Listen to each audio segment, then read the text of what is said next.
Last week the BBC's Prince Philip, the royal family remembers, saw more than a dozen members of the firm pay tribute to the late Duke of Edinburgh. The programme was initially conceived to mark the Duke's 100th birthday on June 10, however Philip passed away 2 months earlier. Harry, whose relationship with the rest of the royal family has been under strain in recent years, paid tribute to his grandfather in the documentary. Harry and his wife Meghan Markle sent shockwaves through the firm of the world when they stepped down as senior royals last year. They have since moved to the US and settled in Meghan's home state of California. Over the past year, they have been outspoken about their time inside palace walls, most notably in their 2-hour CBS interview with Oprah Winfrey, in which they made a number of shocking allegations, including those around race and mental health. Pod Save the Queen is hosted by Ann Gripper and features Daily Mirror royal editor Russell Myers. Mr. Myers suggested that Harry, who has now lived in California for a year and a half, was inflecting the ends of his sentences and had an American twang in the Prince Philip documentary.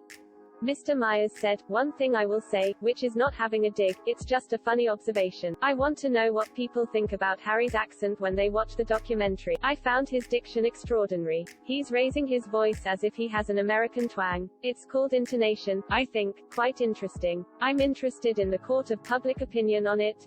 Interviews were reportedly filmed before and after Philip's death and conducted separately, with Harry paying tribute in the US where he lives with Meghan and the 2 children, Archie, 2, and 3-month-old Lilibet. Since Harry and Meghan's departure from royal life, a number of their ventures have allegedly widened the rift between them and the rest of the family. The couple signed multi-million-pound production deals with Netflix and Spotify, while Harry announced an upcoming memoir, where he promised to give an accurate and wholly truthful account of his life, writing as the man he has become.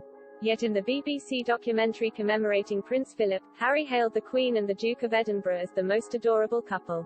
He said, "More than anything I miss his sense of humour. But I miss him more for my grandmother because I know how incredibly strong she was with him there. I also know she will be okay without." Prince Harry added, "From my grandmother's perspective, to have someone like that on your shoulder for 7 years of marriage doesn't get better than that. The 2 of them together were just the most adorable couple. I don't know if anyone's described him as adorable, but to me, knowing the cheekiness of him, and knowing that behind what the world sees, you have 2 individuals who are very much in love and at a very young age dedicated their life to service." Harry and Meghan were on the cover of the iconic Time magazine 2 weeks ago, and listed among the world's 100 most influential people. This weekend, they visited New York to participate in Global Citizen Live, which aims to promote equal access to the coronavirus vaccine. To listen to Pod Save the Queen, go to your normal podcast provider.